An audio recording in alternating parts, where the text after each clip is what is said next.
Healthy ప్రోబాక్టీరియా హ్మ్. ఉండటం వల్ల మనిషి శరీరంలో జరిగే హ్మ్. ఫలితాలేంటి? బెనిఫిట్స్ ఏంటి? ఆ! సో, ఈ హెల్తీ బయోమ్ ఆర్ బయోటా ఉండడం వల్ల మనిషికి లేని అడ్వాంటేజ్ అంటూ లేదన్నమాట. ఓకే. చాలా అడ్వాంటేజెస్ ఉన్నాయి.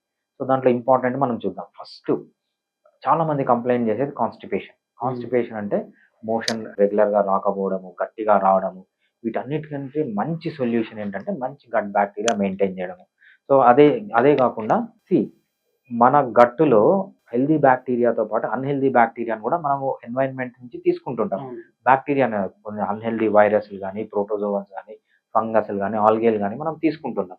ఎప్పుడైతే మన gut bacteria healthy gut bacteria బాగా ఉంటుందో, ఈ రెండిటికి మధ్య కాంపిటీషన్ జరుగుతుందనమాట. ఈ కాంపిటీషన్‌లో హెల్తీ గట్ మైక్రోబయోమ్ విన్ అవుతుందని. అంటే దీనివల్ల ఏమవుతుందంటే ఈ కాంపిటీషన్ వల్ల హెల్తీ గట్ బాక్టీరియా మనకు ఎక్కువగా ఉంటే చెడు బాక్టీరియా కంటే మనకు డిసీజెస్ నుంచి దూరంగా ఉండడానికి అవకాశం ఉందన్నమాట. అంటే కాంపిటీషన్. హ్మ్. కాంపిటీషన్ ఏంటి? ఎవరు ఎక్కువ ఉంటే వాళ్ళు విన్ అయినట్టు. మనకు హెల్తీ బాక్టీరియా ఉంటే అన్‌హెల్తీ బాక్టీరియాని గాని, వైరస్‌ని గాని దూరంగా పెట్టి మన హెల్త్‌ని ఇంప్రూవ్ చేస్తుందన్నమాట. ఇంకోటేంటంటే మెటబాలిక్ డిజార్డర్స్. మెటబాలిక్ డిజార్డర్స్ అంటే ఏంటి? డయాబెటిస్ గాని, లేకపోతే పీసీఓడీస్ గాని, లేకపోతే ప్రీ డయాబెటిక్ కండిషన్ అంటాం. ఏవైతే మెటబాలిజంకి సంబంధించిన ప్రాబ్లమ్స్ ఏవైతే ఉంటాయో ఆ మెటబాలిక్ డిజార్డర్స్‌ని దూరంగా పెట్టడానికి మనకు హెల్తీ బాక్టీరియా అనేది చాలా యూజ్ అవుతుందన్నమాట.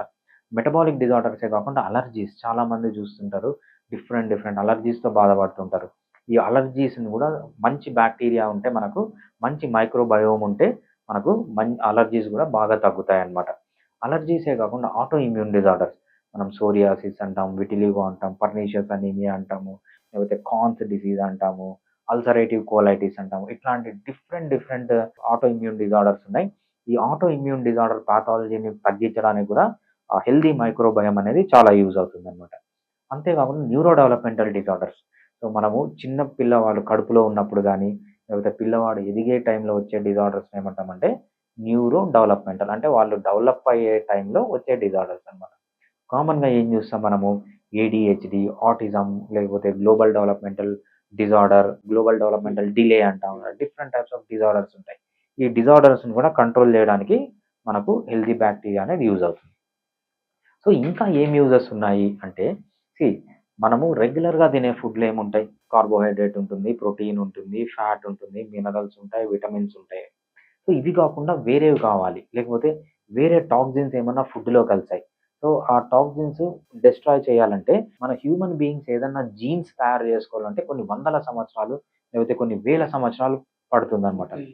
అదే మనము ఆ జీన్ ఉన్న బాక్టీరియాని గన మనం తీసుకుంటే లేకపోతే మైక్రో ఆర్గానిజంని మనం తీసుకుంటే ఆ అడాప్టేషన్ వచ్చేంత వరకు వెయిట్ చేయాల్సిన అవసరం లేదన్నమాట. సో, మనకొచ్చే టాక్సిన్స్ గాని ఏవన్నా న్యూట్రలైజ్ చేయడానికి లేదంటే మీరు ఈరోజు ఇండియాలో ఉన్నారు. రేపు జపాన్‌కెళ్లారు. జపాన్‌లో ఎక్కువ సీవీడ్ వాడతారనమాట. హ్మ్. దాంట్లో గూడా కొన్ని ఫైటోకెమికల్స్ ఉంటాయి. అది డైజెస్ట్ కాదు. ఆ ఏరియాలో ఉన్న మనుషుల్లో అది డైజెస్ట్ చేసే బాక్టీరియా ఉంటుంది. అది మీరు తీసుకున్నారంటే మీరు ఇంకా హెల్తీగా ఉంటారనమాట.